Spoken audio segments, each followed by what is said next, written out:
बच्चों, आज की कहानी पूस इन बूट्स स्टोरी। एक बार की बात है, एक गरीब मिलर अपने 3 बेटों के साथ रहता था। कई साल बीत गए और हमारी कहानी का मिलर बूढ़ा हो गया और मर गया। उसने अपने बेटों के लिए एक चक्की, एक गधा और एक बिल्ली के अलावा कुछ नहीं छोड़ा। सबसे बड़े लड़के ने चक्की ले ली, बीच वाले ने गधा ले लिया, इसलिए बिल्ली सबसे छोटे लड़के का हिस्सा बन गई। खैर, सबसे छोटे लड़के ने फुसफुसाते हुए कहा, मैं इस बिल्ली को खाऊंगा और इसके फर से कुछ दस्ताने बनाऊंगा और बस यहीं खत्म, मेरे पास और कुछ नहीं बचेगा और मैं भूख से मर जाऊंगा। बिल्ली जो सुन रही थी बोलने लगी, हे प्यारे मालिक, बिल्कुल भी दुखी मत होइए, बस मुझे एक बैग और एक जोड़ी जूते दे दीजिए, इससे आपको पता चल जाएगा कि मैं इतनी बुरी विरासत नहीं हूँ। लड़का, जिसने इतने सालों में बिल्ली की कई चालें देखी थी, जैसे कि वो चूहों को पकड़ने के लिए मरे होने का नाटक करती थी या अनाज में छिप जाती थी, इसलिए उसने सोचा, ये असंभव नहीं लगता कि ये बिल्ली मेरी मदद कर सकती है। इसलिए उसने अपना थैला बिल्ली को दे दिया और अपने आखिरी सिक्के खर्च करके उसके लिए एक जोड़ी जूते खरीद लिए। जूतों में बहादुरी से पेश आते हुए उसने अपने बैग में चोकर और मक्का डाला और उसे अपने गले में डाल लिया। फिर वो खरगोश के घोंसले के पास सो गई और मरने का नाटक करने लगी। वो मासूम खरगोशों के आने और मक्का और चोकर की तलाश करने का इंतजार करने लगी।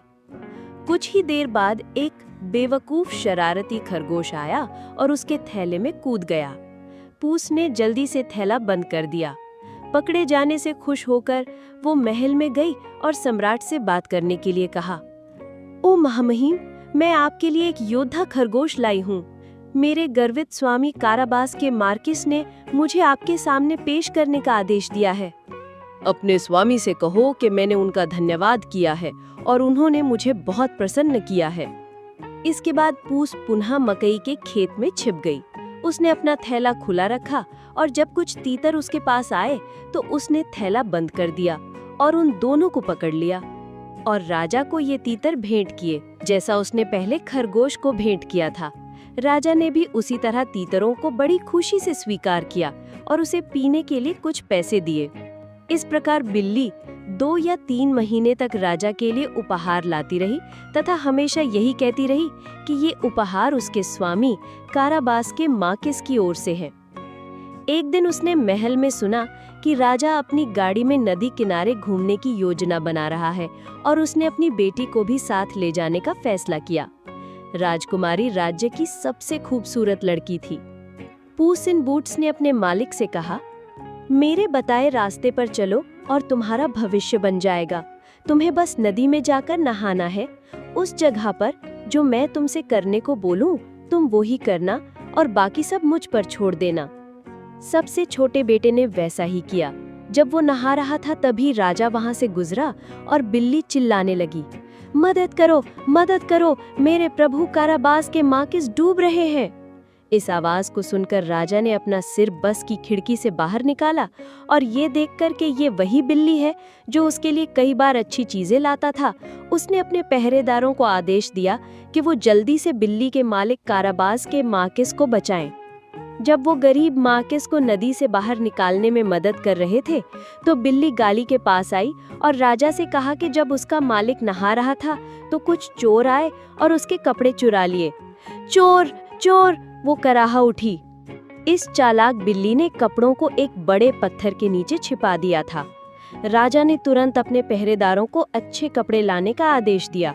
पहरेदारों ने काराबास के लॉर्ड माकिस के लिए सबसे अच्छे कपड़े लाकर दिया।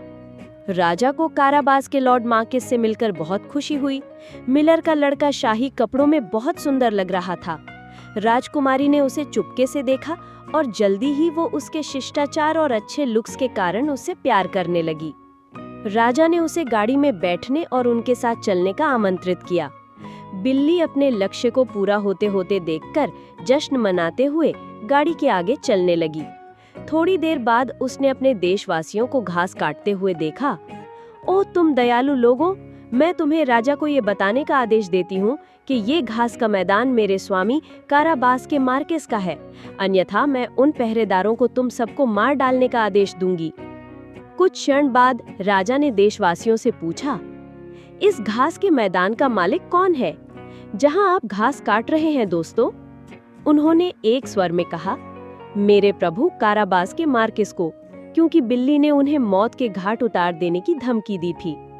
मार्किस ने कहा, महाराज आप देखिए, ये घास का मैदान हर साल भरपूर फसल देता है। वे फिर चलने लगे। पूस, जो अभी भी उनके आगे चल रही थी, कुछ फसल काटने वालों से मिली और उनसे बोली, अच्छे लोगों, जो फसल आप काट रहे हैं, आपको राजा को बताना होगा कि ये सारा मक्का काराबास के मार्किस का है। मैं उन सैनिकों को तुम सबको मार डालने का आदेश दूंगी। बिल्ली ने उन सबको धमकी दी। राजा, जो कुछ देर बाद वहां से गुजरा, राजा ये जानना चाहता था कि वो सारा फसल जिसको वो काट रहे हैं, वो फसल किसका है। और राजा ने फसल काटने वालों से पूछा। मेरे प्रभु काराबास के मार्किस को, काटने वालों ने उत्तर दिया। तब राजा ने कहा, चलो हम अब तुम्हारे महल की ओर चलते हैं। मिलर के बेटे को समझ में नहीं आ रहा था कि क्या जवाब दे, इसलिए उसने बिल्ली की तरफ देखा। बिल्ली ने कहा, ओ महाराज, मुझे आपके आगमन के लिए महल तैयार करने में 1 घंटा का समय लगेगा, इसलिए मुझे आपसे कहना है कि यदि कोई समस्या ना हो तो आप कुछ देर प्रतीक्षा करें। ऐसा कहकर वो उछलकर दूर चली गई और एक विशालकाय दैत्य के महल के पास गई और उससे मिलने की इच्छा जताते हुए कहा, मैं आपके प्रति सम्मान प्रकट किए बिना आपके घर के निकट से नहीं गुजर सकता था। दैत्य ने उसका उतनी ही शालीनता से स्वागत किया जितना एक राक्षस कर सकता था और उसे बैठा दिया। बिल्ली ने उसे ये आश्वासन दिया कि तुम्हारे पास अपनी इच्छा अनुसार स्वयं को सभी प्रकार के प्राणियों में बदलने की क्षमता है, जैसे कि तुम स्वयं को शेर, हाथी आदि में बदल सकते हो। ये सच है, मैं अभी इसी क्षण शेर बनकर ये साबित करने जा रहा हूँ। पूस अपने इतने करीब शेर को देखकर इतना डर गई कि वो बिना किसी परेशानी के तुरंत पर्दे पर चढ़ गई। थोड़ी देर बाद जब पूस ने देखा कि राक्षस ने अपना असली रूप फिर से हासिल कर लिया है, तो वो नीचे आई और उसने स्वीकार किया कि वो बहुत डर गई थी। यद्यपि मुझे संदेह है कि तुम राजा की सेना से अपने को बचा सकोगे, वो तुम्हें नष्ट करने के लिए यहाँ आ रहा है। राक्षस ने खिड़की से बाहर देखा और राजा को अपने सैनिकों के साथ बाहर इंतजार करते हुए देखकर कहा, मैं क्या करूं? मैं अपने आप को कैसे बचा सकता हूं? पूस ने उत्तर दिया, मेरा सुझाव है कि आप अपने को किसी छोटी सी चीज में स्थानांतरित करके छिप जाए। एक पल में राक्षस ने खुद को चूहे में बदल दिया और फर्श पर दौड़ने लगा। बिल्ली उसके पीछे दौड़ी और 1 सेकंड में उसे खा लिया। फिर वो राजा का महल में स्वागत करने के लिए दरवाजे पर गई। ओ महारानी, मेरे लॉर्ड मार्किस ऑफ काराबास के इस महल में आपका स्वागत है। क्या मेरे लॉर्ड? राजा ने चिल्लाया, क्या ये महल भी आपका है? ये मेरे राज्य की सबसे खूबसूरत इमारत है। चलो अंदर चलते हैं। राजा एक विशाल हॉल में पहुंचे जहां उन्होंने एक शानदार रमपंच पिया जो बिल्ली ने राजा के लिए तैयार किया था, जो उसी दिन उससे मिलने आए थे। राजा लॉर्ड मार्किस ऑफ काराबास के गुणों से पूरी तरह से मोहित हो गए और उनकी बेटी भी, जो उनसे बहुत प्यार करती थी। उनकी विशाल संपत्ति को देखकर राजा ने उनसे कहा, मैं चाहूंगा कि आप मेरे दामाद बने, लॉर्ड मार्किस ऑफ काराबास, अगर आपको कोई आपत्ति ना हो। मार्किस ने राजा के विचार को स्वीकार कर लिया और उसी दिन उसकी बेटी से शादी कर ली। तो बच्चों, सबसे छोटा लड़का राजा बन गया और पूस को फिर चूहों का पीछा नहीं करना पड़ा। तो बच्चों, आपको आज की कहानी कैसी लगी? तो मिलते हैं अगली कहानी पर। अलविदा, खुश रहिए।